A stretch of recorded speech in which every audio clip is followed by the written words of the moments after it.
Mobile masala వారి film Nagar కబుర్లోకి వెళ్ళిపోదామా? ఒక కథ గురించి చెప్పాలబ్బా. కథ భలే వెరైటీగా ఉంది.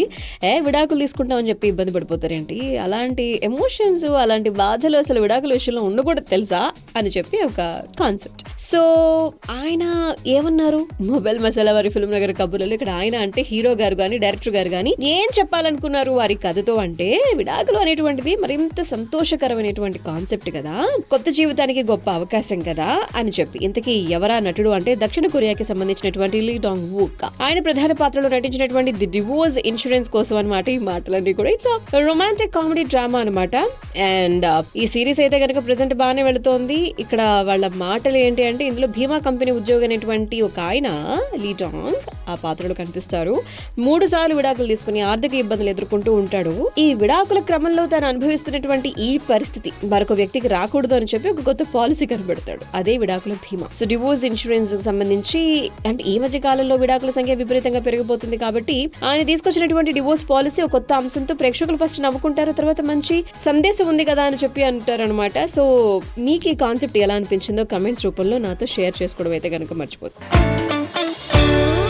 అండ్ మొబైల్ మసాలా వారి ఫిల్మ్ నగర్ కబుర్ల విషయానికి వచ్చేస్తే గనక అసలు ఏమైంది, ఏమిటి ఎంప్రాన్ కి సంబంధించినటువంటి సంగతులు అంటే గనక, రీసెంట్ గా రిలీజ్ అయినటువంటి మలయాళ సినిమా L2 ఎంప్రాన్, ఇందులో కొన్ని సన్నివేశాలపై ఉన్నటువంటి వివాదం కారణంగా ఇప్పటికే దీనిపై చాలా మంది రియాక్ట్ అయ్యి దర్శక నిర్మాతలు మరోసారి సెన్సార్ బోర్డ్ కి వెళ్లటం, అండ్ సెన్సార్ బోర్డు వారు కొన్ని సన్నివేశాలకు సంబంధించి 24 కట్స్ చెప్పడం జరిగింది. కొన్ని చోట్ల ఆడియో మ్యూట్ చేయాలి, కొన్ని పేర్లు మార్చాలి, కొన్ని విజువల్స్ తీసేయాలి, కొన్ని రీప్లేస్ చేయాలి అని చెప్పి. దీంతో సినిమా నిడివి 2 నిమిషాల 8 సెకండ్లు తగ్గబోతుంది. ఎప్పటి నుంచి రివైజ్డ్ వర్షన్ ప్రసారం అవుతుంది, ప్రదర్శించబడుతుంది అనేటువంటి వివరాలు అయితే గనక ఇంకా టీం వారు ప్రకటించలేదు. మోహన్ లాల్ గారు హీరోగా, పృథ్వీరాజ్ సుకుమారన్ గారు తెరకెక్కించినటువంటి ఈ సినిమా మార్చ్ 27న రిలీజ్ అయింది. హిట్ మూవీ లూసిఫర్ కి సీక్వెల్ గా వచ్చినటువంటి సినిమా అంచనాల్ని అందుకుంది, మరోవైపు అభ్యంతరాల్ని కూడా వ్యక్తపరచడం జరిగింది. 2002లో గుజరాత్ లో చోటు చేసుకున్నటువంటి అల్లర్ల నేపథ్యంలో ఇందులో కీలక సన్నివేశాలు చూపించారు. ఆ కారణంగానే ఇవన్నీ జరిగాయన్నమాట. ఇక 4 రోజుల్లోనే ఈ సినిమా 200+ కోట్లు వసూలు చేసే రికార్డు కూడా క్రియేట్ చేసింది.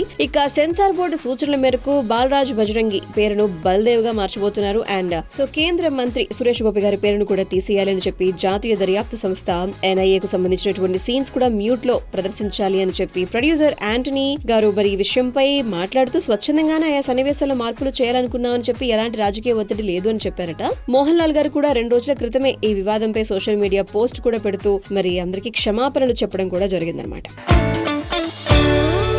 ఇక మొబైల్ మసాలా వారి ఫిల్మ్ నగర్ కబుర్లలో నెక్స్ట్ మనం మాట్లాడుకోవాల్సింది ఎవరి గురించి అంటే, పుష్ప 2లో తన మాస్ యాక్షన్ తో మరోసారి ప్రేక్షకుల్ని అలరించినటువంటి అల్లు అర్జున్ గారు ఈసారి భారీ సినిమాని మళ్ళీ మన ముందుకు తీసుకొచ్చేబోతున్నారు. సో అంత పెద్ద భారీ విజయం తర్వాత నెక్స్ట్ మూవీ అంటే ఖచ్చితంగా ఆసక్తి ఉంటుంది కదా. సో ఈ ప్రాజెక్ట్ గురించి మాట్లాడాలంటే నాగవంశి గారు అప్డేట్ ఇచ్చేశారు. త్రివిక్రమ్ గారి దర్శకత్వంలో బన్నీ గారు ఒక సినిమా చేయబోతున్నారు. ఇది కూడా పూర్తిగా ఒక మైథలాజికల్ జానర్ అనమాట. సోషియో ఫ్యాంటసీ సినిమా కాదు అని చెప్పి పురాణాల ఆధారంగానే అన్ని సన్నివేశాలు ఉంటాయని చెప్పారు. అక్టోబర్ నుంచి షూటింగ్ ప్రారంభం కాబోతుందని చెప్పి క్లారిటీ ఇచ్చేశారు. ఇక ఈ సినిమాలో బన్నీ గారు కుమారస్వామిగా కనిపించబోతున్నారు అంటూ కొన్ని వార్తలైతే వచ్చాయి కదా. ఇప్పుడు నాగవంశి గారు కూడా మైథలాజికల్ జానర్ అని చెప్పేసరికి బన్నీ గారి లుక్ ఎలా ఉంటుందని చెప్పి అభిమానులందరూ ఎదురు చూస్తూ ఉన్నారనమాట. అండ్ మరోవైపు ఎక్స్ లో హీరో కుమారస్వామిగా ఉన్నటువంటి జుబ్లీ ఇమేజెస్ ని కూడా ట్రెండ్ చేస్తూ ఉన్నారు అభిమానులందరూ.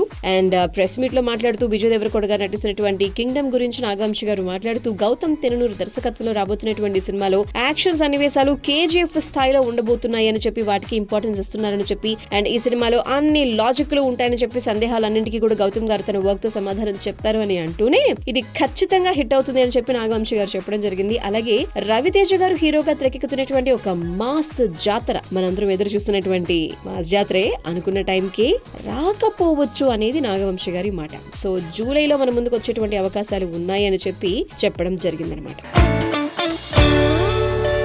ఇక మొబైల్ మసాలా వారి ఫిల్మ్ నగర్ కబుర్లలో నాగవంశి గారు చెప్పినటువంటి కొన్ని మాటలు ఇప్పుడు బాగా ట్రెండ్ అవుతూ ఉన్నాయి కదా. ఏంటంటే మ్యాట్ స్క్వేర్ లో కాంటెంట్ ఉంది కాబట్టి హిట్ అయిందని చెప్పి ప్రొడ్యూసర్ నాగవంశి గారు మాట్లాడుతూ, పెంచిన టికెట్ ధరలను మంగళవారం నుంచి నార్మల్ స్థాయికి తీసుకొచ్చేస్తామని చెప్పి ఒక ప్రెస్ మీట్ నిర్వహించారు. ఆ సందర్భంగా రివ్యూలు, వాటిపై అభిప్రాయం గురించి వ్యక్తం చేస్తూ సామాజిక మాధ్యమాల్లో పోస్టులు పెడుతున్నటువంటి వారిపై కొంచెం కోపాన్ని ప్రదర్శించారు. సినిమా హిట్ టాక్ తెచ్చుకున్నప్పుడు దాన్ని ఎందుకు ప్రోత్సహించరు అని చెప్పి క్వశ్చన్ చేశారు. కంటెంట్ లేకపోయినా సీక్వెల్ కాబట్టి ఆడుతోందని చెప్పి చాలా మంది సామాజిక మాధ్యమాల వేదికగా పోస్టులు పెట్టారు. ఎలా ఉన్నా కూడా చూడటానికి బాహుబలి 2, పుష్ప 2, KGF 2 కాదు కదా. సినిమా ఆశించినంత లేకపోయినా చూడడానికి ఇందులో నటించిన వాళ్ళేమి పెద్ద పెద్ద హీరోలు కాకపోయినా కోర్టు బాగుంది కాబట్టి చూశారు. పక్క సినిమా బాగలేక తను చూడలేదు. అలాగే మ్యాట్ స్క్వేర్ బాగుంది కాబట్టి చూస్తున్నారు. వేరే మూవీలు బాలేవని చెప్పి చూడడం లేదు అని అందరూ తెలుసుకోవాలి. అండ్ స్వాతి రెడ్డి పాట పైన కమెంట్స్ కూడా చేశారు.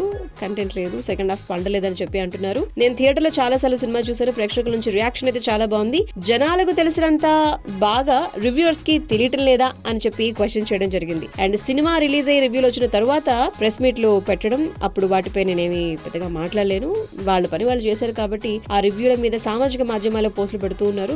మేము కలిసి వర్క్ చేయాలి. నేను సినిమాలు తీసి రిలీజ్ చేస్తేనే మీ వెబ్సైట్స్ రన్ అవుతున్నాయి. నేను ఇంటర్వ్యూలు ఇస్తేనే మీ యూట్యూబ్ ఛానల్ వర్క్ చేస్తున్నాయి. మేము ప్రకటనలు ఇస్తేనే మీ సైట్స్ అన్ని వర్క్ చేస్తున్నాయి. సినిమాని అయితే చంపకండి. సినిమా ఆడుతున్నప్పుడు కూడా కంటెంట్ బాలేదు అని చెప్పి మూవీ ఎందుకు ఆడుతుందో తెలియదు అంటూ తీర్పులైతే గనక ఇవ్వకండి. సినిమాలు ఆడితేనే కదా మీరు ఉంటారు, లేకపోతే ఇంటికి వెళ్ళిపోవాల్సి ఉంటుంది. కాబట్టి గుర్తుపెట్టుకోండి, జాగ్రత్తగా ప్రవర్తించండి అంటూ నాగవంశీ గారు కోపాన్ని వ్యక్తం చేస్తూ ఒక ప్రొడ్యూసర్ గా వారి అభిప్రాయాన్ని షేర్ చేయడం జరిగింది.